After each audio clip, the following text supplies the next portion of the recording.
Okay, good afternoon, everyone, and welcome to our EZLOGZ webinar today. My name is Donna. I work for EZLOGZ in the Chicago office, and I'll be going through this presentation with you and CJ. I want to go ahead and first and foremost apologize for not getting onto that live presentation today. We had some major technical issues getting the audio into YouTube, but we decided to go ahead and pre-record and get it uploaded to our channel so you can get this information that you're needing and wanting when it comes to the ELD mandate. Hi guys, CJ here. I apologize for the inconvenience that we have caused you with not going live with the technical difficulties that we had. But we're here. We're going to pre-record and get this information out to you guys. So CJ Carmen is our founder and CEO of EZLOGZ, and also was an over-the-road truck driver for quite a long time himself, running 48 states. This helps us to better understand the hardships that drivers out there are seeing on a daily basis, and assists us in creating those long-term solutions like EZLOGZ. So what I'm going to be talking about today. First, I'm going to address why you should choose EZLOGZ as your fleet management solution. I'm going to discuss the differences between AOBRD versus ELD and why it's time to make that switch from AOBRD to ELD. And we'll talk about the FMCSA key requirements when transitioning. I'll explain the output file and eRODS. And then we'll touch on the new proposed hours of service. In lieu of that question and answer session, go ahead and post your questions, comments in the comment sections of Facebook and YouTube, wherever this is posted, and we will be responding to those. We also prepared some frequently asked questions and built them right into the session as well. So let's get right into it, why you should choose EZLOGZ as your fleet management solution. Why there's so many features, we went ahead and brought forward some key ones. So simplify your operation and maintain hours of service compliance. Easily switch from AOBRD to ELD without replacing hardware. And later on, I'll walk you through exactly how to do that in EZLOGZ safety dashboard. We've got 24/7 customer service in 5 different languages to make this a seamless experience. Driver error alerts and 5-minute response times means that if your drivers are out there and don't connect 3 times, a customer service support team is alerted and reaches directly out to your driver for you to get that error addressed and remedied. So seamless installation and startup in seconds. Super important to understand that only devices on the FMCSA's list of registered devices may be used after the December 16, 2019 ELD mandate. So automatic IFTA calculation and data storage. There's free truck navigation feature that has so many features packed in, and then we have the points of interest map. Yeah, so this one I can explain a little bit more. This free version will allow anybody to use the free navigation with truck routes. If you and point of interest, if you upgrade from a basic to ELD user, you will have an option to basically, once you point from point A to point B, it will tell you when you will reach to your destination, taking your hours of services into consideration, basically taking your logbook hours and telling you by your logbook when you will reach your destination.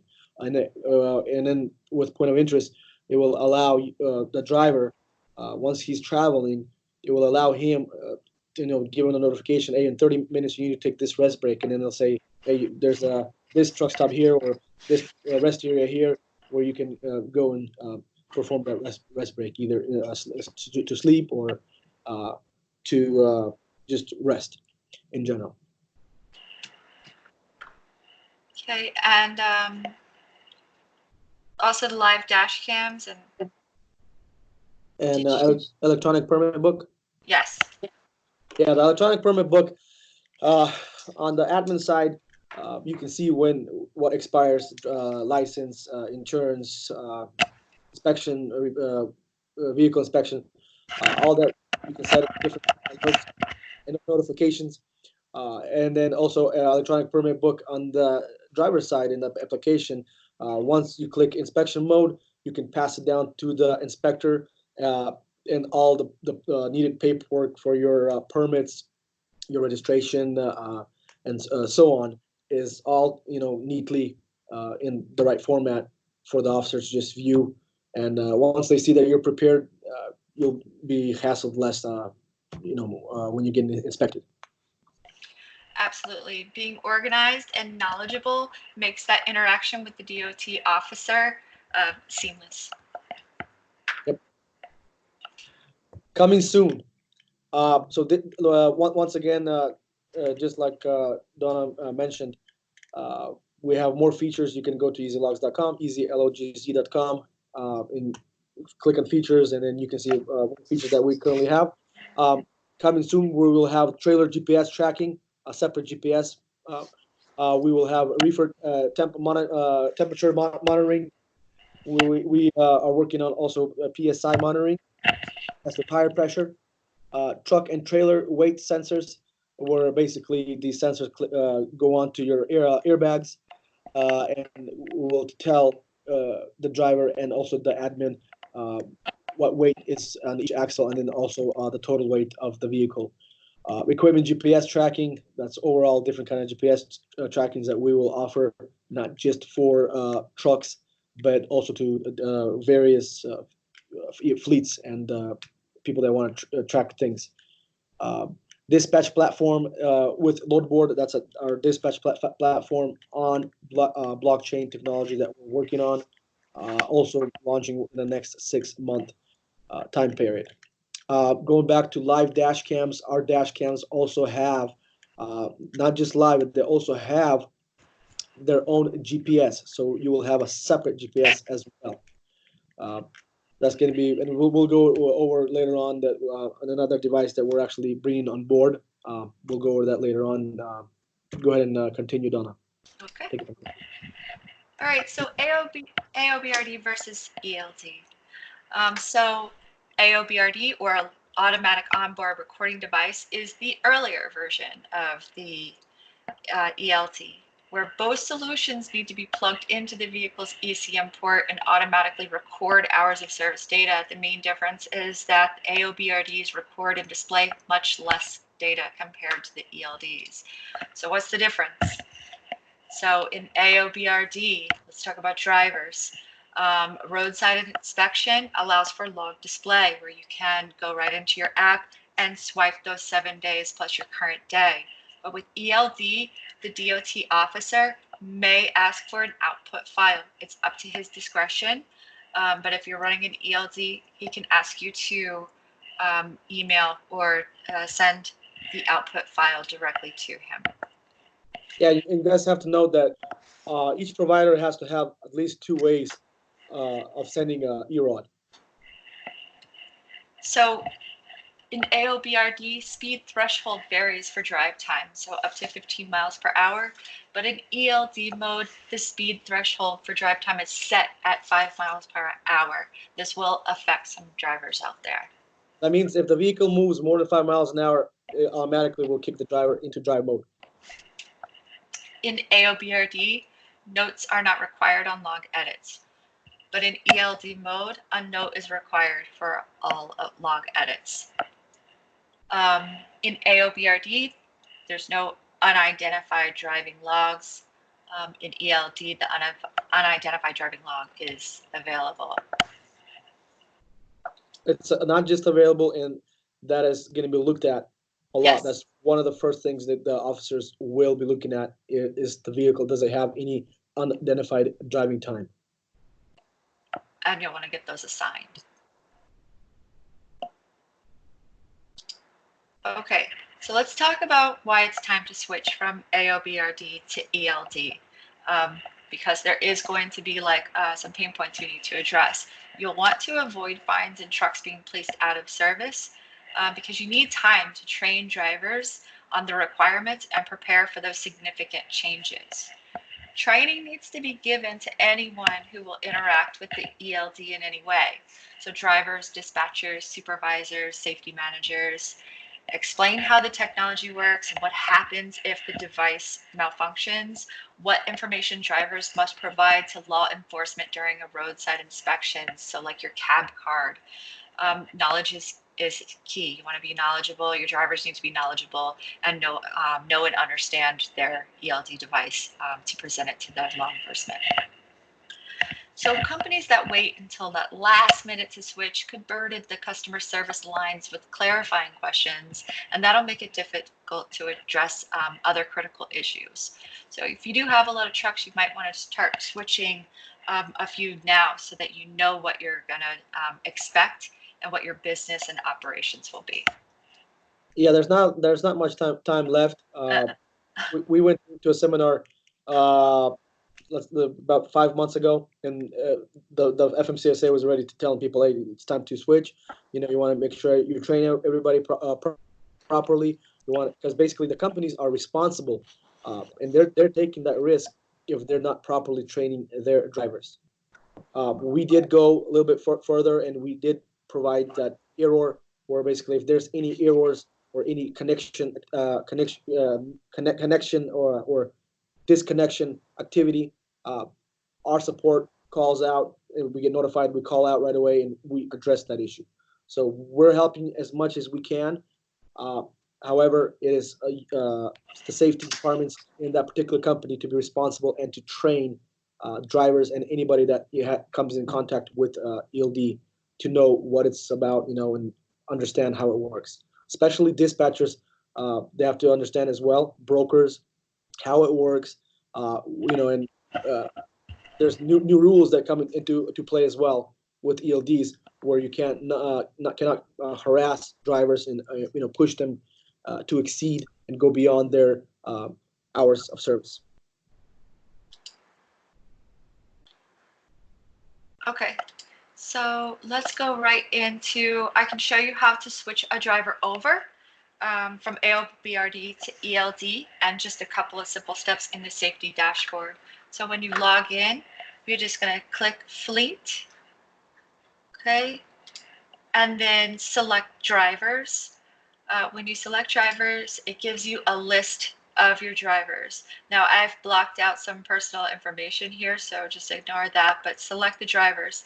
Once you see this page, you'll see name, email, truck, and role. Under role, you'll see which drivers are driving in ELD mode or AOBRD mode. So I want to choose one of these drivers that's driving in AOBRD and switch her to ELD. Before you continue, let me add one more thing. We are going to add another feature here next week where you can say select all, have a little box and select all drivers, and then that way you can, if you have a company, instead of going one by one, you can switch them all at once. Amazing. So go ahead and click the driver settings, and we're going to see their driver settings. And under user info, we can see all their settings. I have selected here ELD, and then I'll hit save. I'm going to go over here to select ELD and select this active device and update it to ELD. Now, So of course, pretty simple, very easy, huh? a couple steps. So no matter how much you plan and prepare, things don't always go flawlessly. So fleets should allow for at least a month, that's now, before the deadline to work out some details. So the fewer surprises you encounter on your road to ELD, the better. So maybe think about moving the AOBRD threshold down to 5 miles an hour before the conversion as well. This will allow fleets to review operational impacts before the forced implementation, and will give your operation time to adjust accordingly and train drivers fully. That's for ones that drive time or the drive that will affect. Ensure all departments are aware of how ELDs will impact them. So I've got some frequently asked questions here. What is the effect of the driving threshold? So drivers need to understand the impact of the driving threshold and alter their driving behavior. Fleets should note, as above, the 5 mile an hour threshold is a big change for drivers, or it can be. So how do drivers deal with log edits? So ensure your drivers know how to access log, add and edit events, and add remarks and certify your logs. Drivers need to see where to review, accept, or reject suggested edits by carrier administrators. So how do drivers deal with unassigned driving? So drivers will see unidentified driving events upon login. They need to be able to find them on the ELD and accept or reject them. What do drivers need to be able to do at the roadside inspection? So train drivers on how to operate their ELD at roadside inspections. They need to be able to show compliance officers how to inspect their eRODS, including the graph grids, events, and unidentified driving, and be able to transfer eROD data by web services or email. So are drivers eligible for yard moves? Each carrier needs to outline in advance the company policy around on-duty yard moves. You need to let drivers know if, where, and in what circumstance they are eligible to use this status. So right from the FMCSA website, we've got some information here. Can a user edit or change driving time that has been recorded by an ELD to non-driving time? The answer is no. An ELD automatically records all of the time that a commercial motor vehicle is in motion as driving time that cannot be edited or changed to non-driving time. So the driver training process starts with understanding of what ELD actually reports. So date, time, location information, engine hours, vehicle miles, that's odometer, identifying information for the driver, driver's license number, the status of the driver's license, authenticated user, vehicle, and motor carrier. So there's some links here to give you information surrounding all of this. So for a better understanding, so basically you'll have a date, you'll have time. So the time can go to the UTC time. Location information is GPS.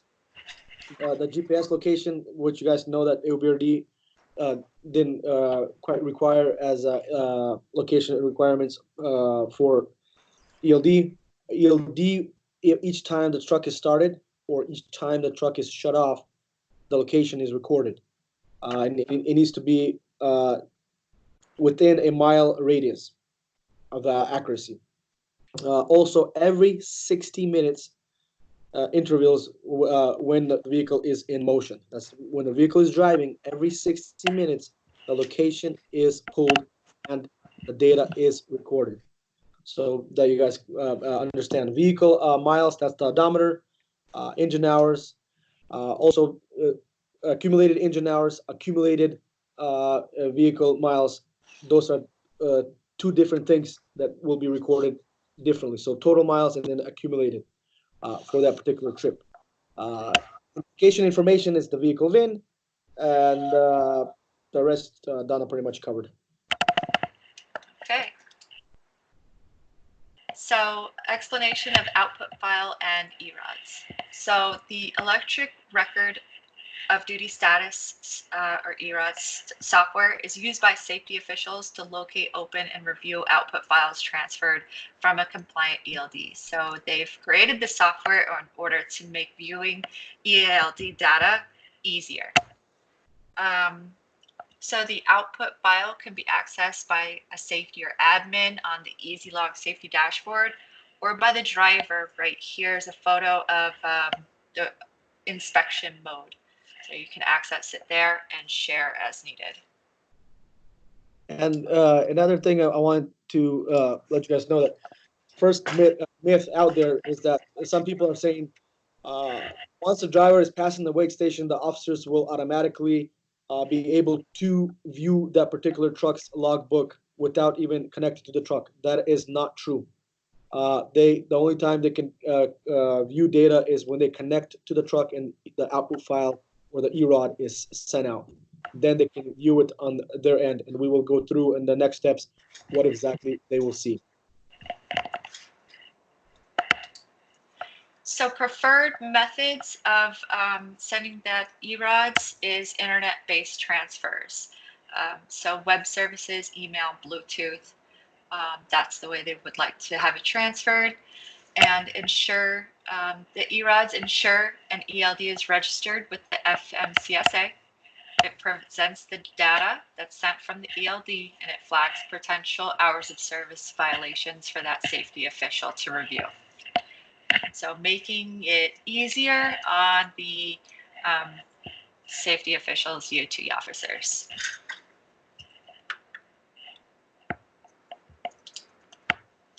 So the next slide, we show an example of what that safety officer is going to get when you output that file.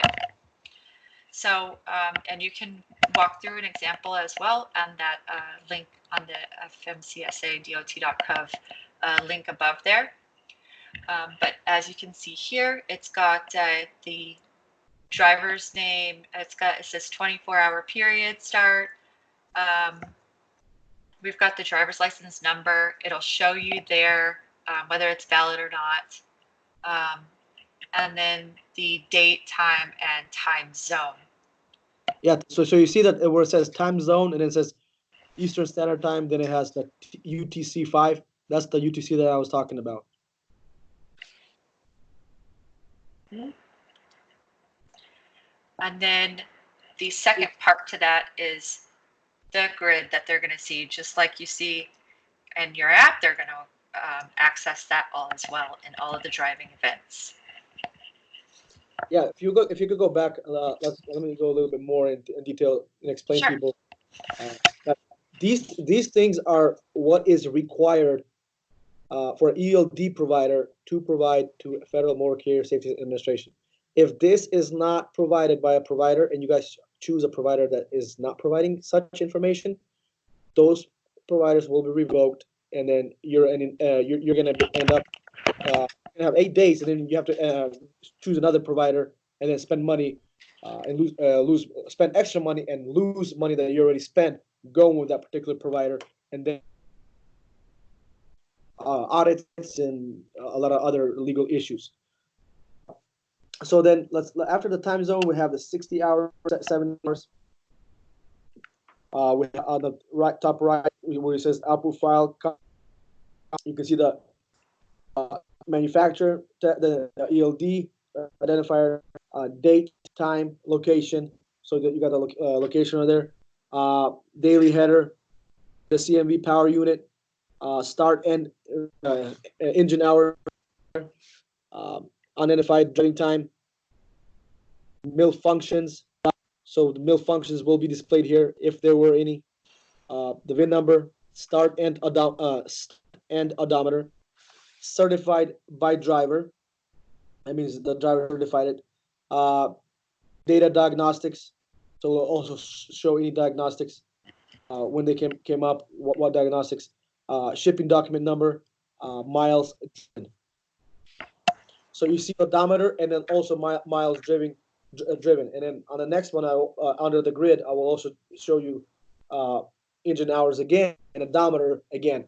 If you could go switch the slide to the next one. Here under the grid on the bottom right, you will see the event details. And then next to it, you'll see the CMV. If you go a little bit down, you can see the accumulated engine hours. Then you have accumulated vehicle miles. And after that, you have total engine hours, total vehicle miles. And then you also have on the top where we were, you have that distance.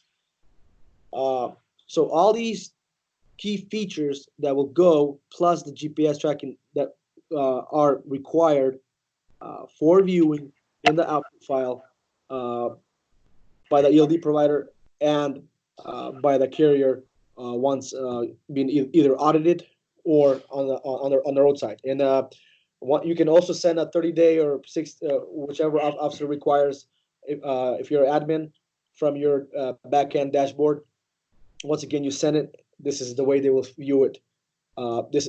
It's basically created where they can view it the way they were basically trained to view it, to see it, to make it much easier since there's more than one provider out there. On the left, under the grid, you will see the notes here: location, time, odometer, engine hours. Then you can see what kind of event. We can go down the events: off duty, log in. So even when you logged in, driving, diagnostic logged, intermodal log, off duty, on duty, not driving, and all those are ELD or origin. Location, time, date. So I mean, here you will see exactly what the officer will see. And key requirements. I think that we pretty much covered it here. Next slide. Okay, so understanding edits and annotations. So an edit is a change to the ELD record, but it doesn't overwrite the original record. The annotation is a note related to an ELD record and can be used to explain things such as personal conveyance or an assigned yard move. So who can edit the electronic logging device record? So both the driver and an authorized carrier staff can make limited edits to an ELD record to correct mistakes or add missing information. All edits must include the note to explain the reason for the edit. In addition, the driver must confirm or certify that any carrier edit is accurate and then resubmit the record. So if the driver chooses not to recertify the record, the ROD, this is also reflected in the ELD record. Yeah, so any activity that will be done, admin side, safety, or driver, either if he rejects the correction or he accepts it, it will all be stored, and basically all the visibility and transparency is all there. The ELD must keep the original unedited record along with the edit. So example, a carrier edits a record to switch a period of time from off duty to on duty not driving with a note that explains the driver logged training time incorrectly as off duty. The edit and annotation are sent to the driver to verify. The edit is not accepted until the driver confirms and resubmits the record of duty status. Okay, so the proposed rule on hours of service, it offers 5 key modifications to the existing hours of service rules. But before you go into them, I just wanted to add a few key things in regards our services and regards the benefits you guys get if you join your local trucking association and be a voice heard instead of just talking back to each other and not getting things done with our services and so on. So if you join your local trucking association, you will be able to work with them, provide data, just like we are providing data when we're seeing Congress, when we're seeing senators, when we're going there and showing them that hey, there's fatigue. The problem is there's fatigue driving. The hours of service need to be changed. And present this information to them so they know when they're voting or when things are what needs to be passed. And once they have that data, it's much easier for them to understand and have a clear picture and understand the driver, because we understand the driver. I understand the driver because I was a driver myself. But me myself, I can't get a lot done if I don't have the backup support from you guys. So I would suggest joining, being active, and we can get this done. The proposed date for this hour of service is mid 2020 to get these new rules enforced. So it's moving forward. Has a good chance. But the more active we are, the better chances and the possibly faster we can get it all this done and implement. Yeah, go ahead. So the first one is flexibility for the 30-minute break rule. By tying the break requirement to 8 hours of driving time without interruption for at least 30 minutes and allowing the break to be satisfied by a driver using on-duty not driving status rather than off-duty. And then the next one is modifying the sleeper berth exception to allow drivers to split their required 10 hours off duty into two periods. One period of at least 7 consecutive hours in the sleeper berth, and then the other of at least 2 consecutive hours either off duty or in the sleeper berth. Neither period would count against the driver's 14-hour driving window. That's pretty big. The third one is allowing one off-duty break at least 30 minutes, but not more than 3 hours. That would pause a truck driver's 14-hour driving window, provided the driver takes 10 consecutive hours off duty at the end of the work shift. So then modifying the adverse driving conditions exception by extending by 2 hours the maximum window during which driving is permitted. And then the last one is changing to the short haul exception available to certain commercial drivers by lengthening the driver's maximum on-duty period from 12 to 14 hours and extending the distance limit which the driver may operate from 100 air miles to 150 air miles. Yeah, that last one is for local. Yeah. So that, I mean, it's pretty self-explanatory. The rules are. If you guys have any questions, once again, you can comment. We're going to move down to our new device that we have coming here. This device has cellular data, meaning GPS tracking. You can watch 24/7 live GPS without connecting to the device itself. Device meaning the scanner. The current device that we are currently were offering before this device was it has GPS, but you have to be connected with your tablet or your iPad or your phone to that scanner to get that GPS live data. This other device has that cellular data where you don't have to be connected to the scanner in order to receive the GPS tracking, the live GPS tracking. Also, if it's disconnected, it has a battery that will last you around 48 hours or so, where basically if the driver unplugs it, you'll be able to view it, view the location, the GPS location. So it's a cool device, same price. Once again, comes with AT&T cellular data. Same price, $29.99 per truck, not per driver, per truck. And you have basically right now we have two options. Also, I wanted to bring by, we have a third option coming up as well. We had some people that are asking for devices that are not Bluetooth, but devices that are hardwired with cables. We'll have that option as well. Hopefully by the end of this year, by the end of December, and that's going to be for people that want to have that hardwire, not Bluetooth connection. Few other things that I wanted to bring by, that few different kind of myths that are out there, is that the options that there's other companies or providers out there that are saying that they will allow you to run AOBRDs after the deadline, which is once again December 16, 2019.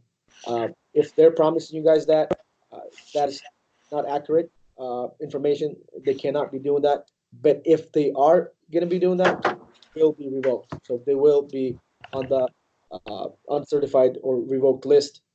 According to FMCSA, close to 65% of current providers that are registered as ELD that provide AOBRD services but don't have that output file or the capability to provide ELD will be revoked. So you need to do your homework. You need to do your research and make sure you go with the company before you're dumping a lot of money into that provider, buying that hardware, putting up that year contract or 5-year contracts with some companies. Before you do that, you want to make sure this company is the right company, and this company is a legit company that will be here for the long term. What we are here for long term, to build that long term relationship. We are one of the providers that actually goes out, meets with our customers, asks them questions what they want to better fit their needs, and basically execute on their needs to make sure that it's easier and more friendly for their drivers, for their applicants, for safety, and for their dispatchers. Our service is $29.99 a month per truck. Once again, all the other features like the camera. The camera is you purchase the camera and with GPS. For starting this Thanksgiving, it will go for $20 a month. That's with a GPS service within the camera and the live data where you can watch everything live. So you pay for the camera, and the service for the camera itself is $20 starting Thanksgiving. It's going to be our Black Friday sale. So we're excited for that as well. Donna, anything else you want to bring by? I know you deal with customers on a daily basis more than I do. Any other questions that out there, or you want to leave it off of here and then just Yeah, no, I brought everything I could to the session, but of course, if there's questions, make sure to comment and we'll get to those. Yeah, don't forget, we're here for you guys. We're here, making sure everybody is working and everybody is in compliance and making sure things are getting done the right way. Thank you very much for joining us. Once again, I apologize for the little technical issue we had, but we presented, we got it done. Thank you.